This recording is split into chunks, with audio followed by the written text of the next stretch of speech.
Hello friends, welcome to Studykar. मैं हूं आपका दोस्त प्रभाकर। आज के स्मार्टफोन लेक्चर में हम डिस्कस करने वाले हैं 3 अक्टूबर 2023 के मोस्ट इंपोर्टेंट करंट अफेयर्स के क्वेश्चन। तो आप इस पूरे लेक्चर को बहुत ही ध्यान से लास्ट तक जरूर देखिएगा।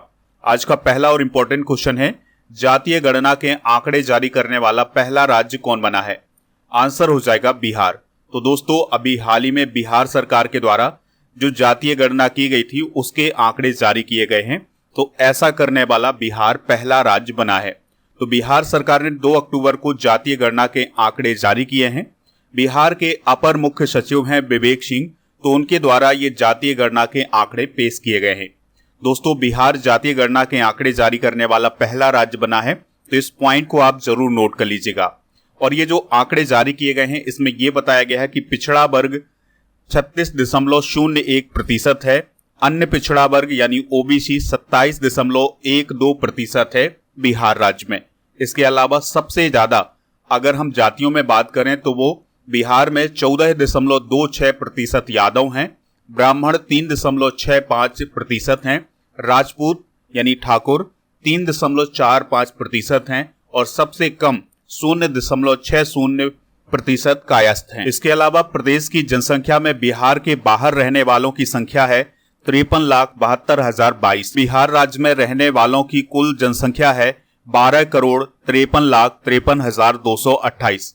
दोस्तों, ये जो गणना की गई है इस गणना के अनुसार 1000 पुरुषों में 953 महिलाएं हैं। तो ये सेक्स रेशियो भी बताया गया है। जनवरी 2023 में बिहार में जातीय गणना शुरू हुई थी और अब इसके फाइनल आंकड़े आ चुके हैं। बिहार के बारे में कुछ इंपॉर्टेंट पॉइंट डिस्कस करते हैं। इसका गठन हुआ था 22 मार्च 1912 को। राजधानी इसकी पटना है। मुख्यमंत्री हैं नीतीश कुमार और यहाँ के वर्तमान में गवर्नर हैं राजेंद्र विश्वनाथ अर्लेकर। दोस्तों, आप इस पूरे लेक्चर को लास्ट तक देखिएगा। लास्ट में आपसे एक क्वेश्चन पूछा जाएगा जिसका आंसर कमेंट बॉक्स में देना है।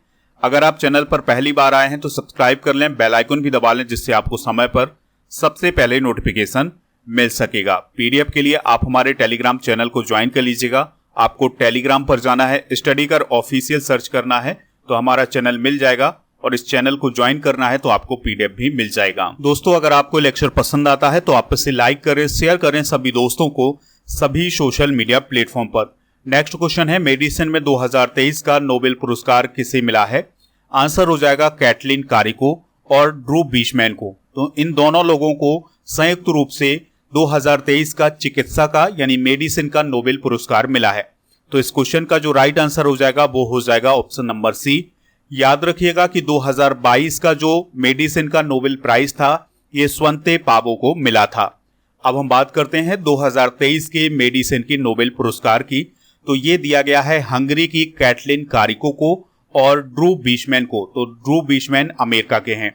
तो इन दोनों लोगों को mRNA टेक्नोलॉजी में योगदान देने के लिए यह पुरस्कार दिया गया है। दोस्तों, इस mRNA टेक्नोलॉजी का उपयोग करके कोरोना के समय वैक्सीन बनाई गई थी और इस वैक्सीन के माध्यम से कोरोना को कंट्रोल किया गया था।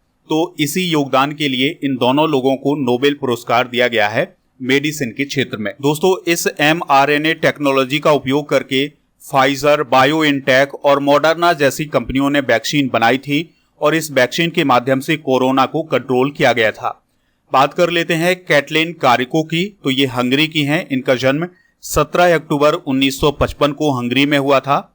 इन्होंने हंगरी की सेज्ड यूनिवर्सिटी में आरएनए पर काम किया है और उन्होंने पेंसिल्वेनिया यूनिवर्सिटी में mRNA टेक्नोलॉजी पर काम किया है। इसी प्रकार से ड्रू बीचमैन की बात करें तो यह अमेरिका के हैं और यह एक मशहूर इम्यूनोलॉजिस्ट हैं। 2005 में ड्रू और कारिको ने एक रिसर्च पेपर छापा था जिसमें यह दावा किया गया था कि मॉडिफाइड mRNA के जरिए इम्यूनिटी बढ़ाई जा सकती है। तो दोस्तों, उस समय जब इनका रिसर्च पेपर छपा था तो उस समय किसी ने भी ध्यान नहीं दिया था, लेकिन कोरोना के समय ये टेक्नोलॉजी बहुत काम आई थी। यहाँ पर बात आई है नोबेल पुरस्कार की। तो नोबेल पुरस्कार पहली बार 1901 में दिया गया था। नोबेल पुरस्कार 6 क्षेत्रों में दिया जाता है: भौतिकी, रसायन, चिकित्सा, साहित्य, अर्थशास्त्र और शांति।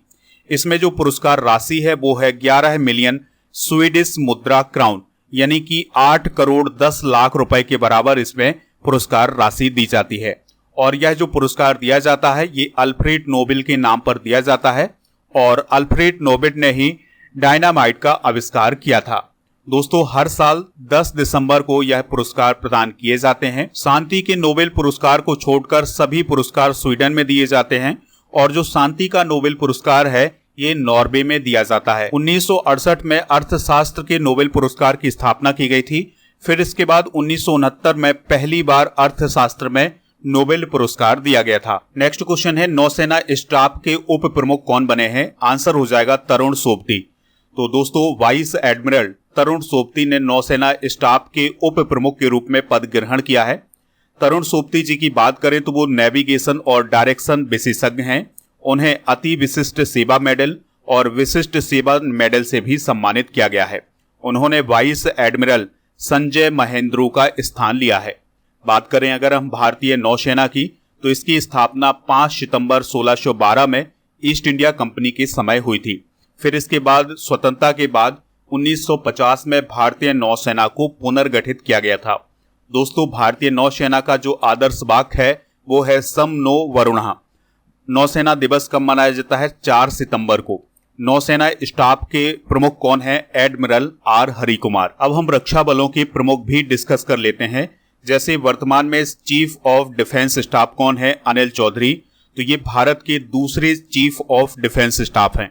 अब आपके लिए क्वेश्चन है, आपको बताना है भारत के पहले सीडीएस कौन थे। वर्तमान में थल सेना अध्यक्ष हैं मनोज पांडे, ये 29वें थल सेना अध्यक्ष हैं। वायुसेना अध्यक्ष हैं विवेक राम चौधरी।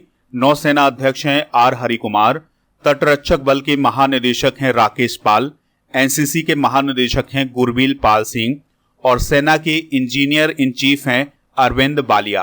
तो ये हैं दोस्तों रक्षा बलों के प्रमुख। अगला प्रश्न है, एशियन गेम्स में पारुल चौधरी ने कौन सा मेडल जीता है? तो उन्होंने सिल्वर मेडल जीता है। तो एशियन गेम्स चाइना में हो रहे हैं, तो उसमें पारुल चौधरी ने 3000 मीटर स्टीपल चेज इवेंट में सिल्वर मेडल हासिल किया है और इसी इवेंट में प्रीति ने ब्रॉन्ज मेडल हासिल किया है। यानी 3000 मीटर स्टीपल चेज इवेंट में पारुल चौधरी और प्रीति ने मेडल जीते हैं। तो पारुल चौधरी ने सिल्वर मेडल और प्रीति ने ब्रॉन्ज मेडल हासिल किया है। इसी प्रकार से स्केटिंग के 3000 मीटर रिले में भारत की वीमेंस टीम ने ब्रॉन्ज मेडल जीता है और इसके बाद जो पुरुषों की टीम थी उसने रिले इवेंट में ब्रॉन्ज मेडल अपने नाम किया है। दोस्तों, इसके बाद सबसे महत्वपूर्ण उपलब्धि है सुतीर्था मुखर्जी और अहेहिका मुखर्जी की। तो इन दोनों की जोड़ी ने टेबल टेनिस में ब्रॉन्ज मेडल हासिल किया है। इसके अलावा वीमेंस लॉन्ग जंप में भारत की एनसी सोजन ने सिल्वर मेडल हासिल किया है और भारत के मोहम्मद अनस, जिस्ना मैथ्यू, ऐश्वर्या मिश्रा, सोनिया वैश्य और मोहम्मद अजमल की टीम ने मिक्स्ड रिले में ब्रॉन्ज मेडल हासिल किया है। तो ये हैं 9वें दिन के मेडल। अगर हम अब तक की मेडल टैली की बात करें तो इसमें चाइना पहले स्थान पर है। इसने टोटल 270 मेडल जीते हैं, जिसमें से 147 गोल्ड मेडल है। दूसरे स्थान पर जापान है, इसने 122 मेडल जीते हैं। तीसरे स्थान पर साउथ कोरिया है, जिसने 133 मेडल जीते हैं और चौथे स्थान पर इंडिया है, इसने 60 मेडल जीते हैं और 60 मेडल में 13 गोल्ड मेडल हैं, 24 सिल्वर मेडल हैं और 23 ब्रॉन्ज मेडल हैं। फिर इसके बाद दोस्तों 5वें स्थान पर है चाइनीज ताइपी, तो इसने 39 मेडल जीते हैं। नेक्स्ट क्वेश्चन है, लाल बहादुर शास्त्री जयंती कब मनाई जाती है? तो हर साल 2 अक्टूबर को लाल बहादुर शास्त्री जयंती मनाई जाती है। दोस्तों, उनका जन्म 2 अक्टूबर 1904 को मुगल सराय उत्तर प्रदेश में हुआ था। लाल बहादुर शास्त्री 1964 में भारत के दूसरे प्रधानमंत्री बने थे। यानी जवाहरलाल नेहरू की मृत्यु के बाद दूसरे प्रधानमंत्री कौन बने थे? लाल बहादुर शास्त्री। 1966 में उन्हें देश के सबसे बड़े सम्मान भारत रत्न से सम्मानित किया गया था। जय जवान जय किसान का नारा लाल बहादुर शास्त्री जी के द्वारा दिया गया था। 1965 में जब भारत और पाकिस्तान का युद्ध हुआ था, उस समय भारत के प्रधानमंत्री थे लाल बहादुर शास्त्री जी। दोस्तों, 1966 में भारत और पाकिस्तान के बीच ताशकंद समझौता हुआ था। तो इसी समझौते के दौरान 11 जनवरी 1966 को लाल बहादुर शास्त्री की रहस्यपूर्ण तरीके से मृत्यु हो जाती है। अब हम कुछ महापुरुषों की जयंतियां डिस्कस कर लेते हैं कि किस महापुरुष की जयंती कब मनाई जाती है।